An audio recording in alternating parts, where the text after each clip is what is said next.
Ano ba yung chismis mo? Sabi mo kasi, kita mo yung warrant of arrest. No? Pwede mo naman kami dinadala ng kopya.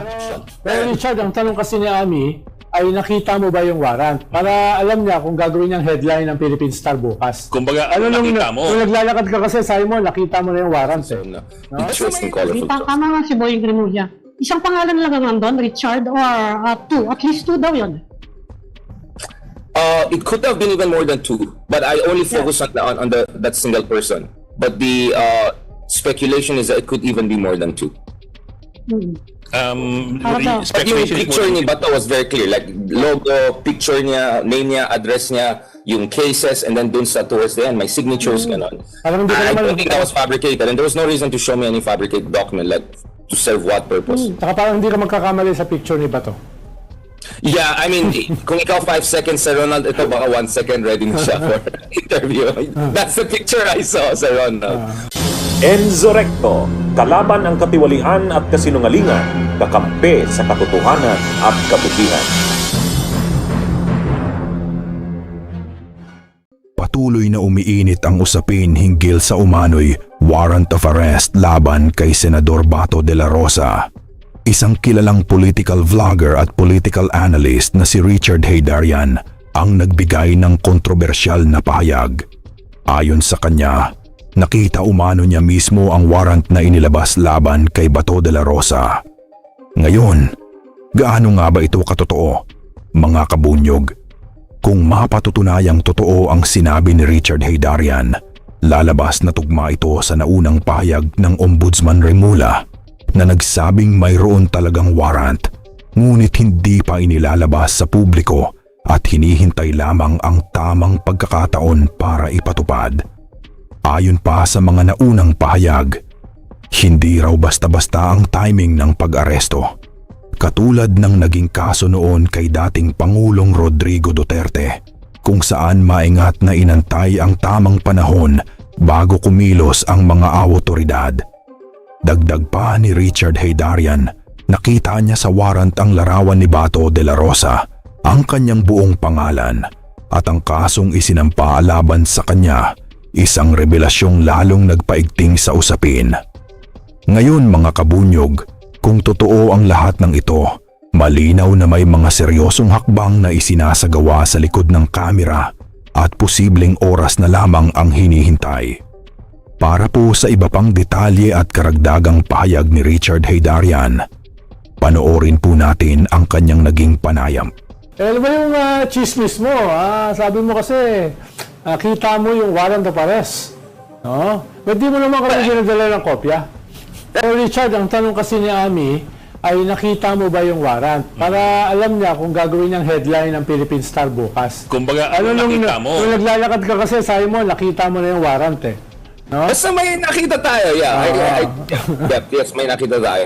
Unless my eyes are lying to me or kailangan ko na check yung grado ng aking mata. But what did you see? What was the wording? And where the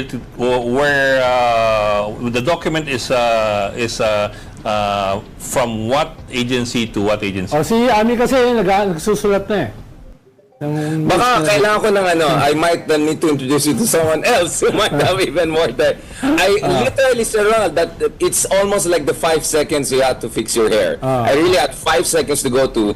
Kasi I was also wondering, totoo ba tong barangay Bato? Because we were always question, ano ba talagang address niya? Where is this name Bato coming from? So I have jokingly asked someone, is that really the address? And then the next thing I know, I did not only see the address, I saw the logo, I saw the signature. Everything that suggests to me that indeed yung nakita natin is a legit document suggesting that indeed Senator Bato could be next in line. Having said that, should we be surprised? I mean, if they went after President Duterte, it was just a matter of time they go after the COO and other key perpetrators ng drug war, which allegedly led to mass extrajudicial killings. Do you remember if it was a diffusion order? Did it have a heading? And number two, was there a date that you can remember? The date is not too long from now. That's from what I remember. So I'm not gonna say malapit yan doon sa sinabi nung isang dating secretary na it was not long ago. It was not long ago. So more or less it falls within the time frame that some of the ICC aware people have been mentioning over the past 6 months. Na it follows that kind of time frame. So I think this is sometime towards the end of last year.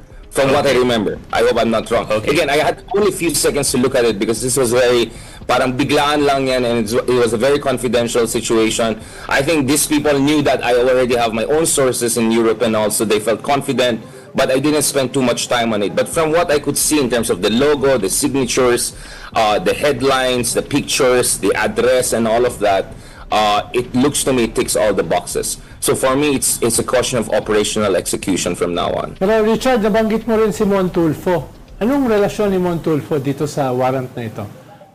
No, I was not mentioning Montulfo. Secretary kasi Montulfo. Akala ko nabanggit mo nung naglalakad ka na... Basta ako, hindi ko alam kay Montulfo.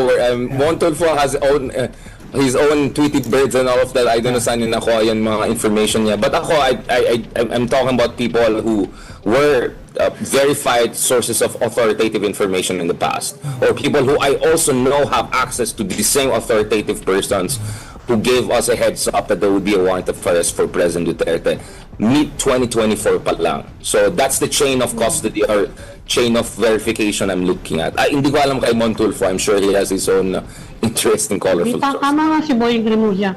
Isang pangalan lang ang nandun, Richard, or two. At least two daw yun. It could have been even more than two, but I only focus on that single person. But the speculation is that it could even be more than two. But yung picture ni Bato was very clear, like logo, picture niya, name niya, address niya, yung cases, and then dun sa towards the end, my signatures, ganon. I don't think that was fabricated, and there was no reason to show me any fabricated document, like to serve what purpose. Saka parang hindi ka magkakamali sa picture ni Bato. Yeah, I mean, kung ikaw 5 seconds sa Ronald, ito baka 1 second ready na siya for interview. That's the picture I saw sa Ronald. Wag kang ganun sa Ronald, the South Korean president recently announced that the healthcare should also cover, among other things, yung magandang hair sa kabataan. So, this is a human rights issue sa Ronald. Pwede ba mag-migrate doon? Yun nga parang kailangan na I think hindi ka na-covered sa healthcare coverage na yan. Nakita mo? Parang yung FBI wanted, no? Merong picture, yeah, I mean, it had all of the, it was quite similar to the one I saw of President Duterte. Yeah, it's very, very similar. Yeah, as I said, if someone as lowly as me, no, unlike Secretary Ronald and August journalists like you was able to have some sort of access to it, then I'm sure Bato also has an idea about this thing. Kaya nga, I'm still waiting. Is he gonna lilitaw ba siya or hindi? But again, I talk also to some other very high-level official, and the word that came out is parang nako po, parang magkakaroon ng political, hindi naman political civil war, but something along those lines. Na it looks like there is a revelation. This could be operationally difficult. Ayan mga kabunyog, narinig po natin ang mga pahayag at ibinulgar ni Richard Heydarian sa kanyang panayam. Ngayon, ano sa tingin ninyo mga kabunyog? Totoo ba ang mga sinasabi niya o haka-haka lamang ito? Isa ba itong seryosong revelasyon o paraan lamang para lalo pang gipitin o takutin si Senador Bato de la Rosa? Kayo na po ang humusga. Ang mahalaga, patuloy po tayong maging mapanuri, magmasid at huwag basta maniwala hanggat walang malinaw at opisyal na kumpirmasyon. Anyway mga kabunyog, hanggang dito na lamang po ang ating topic. Maraming salamat sa panonood at mabuhay tayong lahat, mga kabunyog. Bunyog, bunyog, halikan na kasama ka. Bunyog, kapag buklod ay may pag-asa. Luzon, Visayas, Mindanao, isa ang pananaw. Sa bagong Pilipinas ang bunyog isisigaw.